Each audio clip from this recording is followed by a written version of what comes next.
Lucas 17:14-19.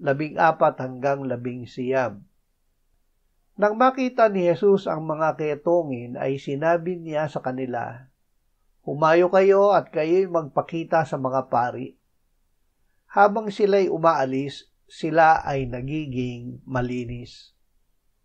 Nang makita ng isa sa mga ketongin na siya'y gumaling na, siya ay bumalik na pinupuri ng malakas na tinig ang Diyos. Siya ay nagpatira pa sa paanan ni Jesus na nagpapasalamat sa kanya. Siya ay isang Samaritano. At nagtanong si Jesus, "Hindi ba 10 ang nalinis? Nasaan ang siyam? Wala bang natagpo ang bumalik at nagbigay papuri sa Diyos maliban sa dayuhang ito?" At sinabi ni Jesus sa kanya, "Tumindig ka at humayo, pinagaling ka ng iyong pananampalataya." Manalig kay Jesus.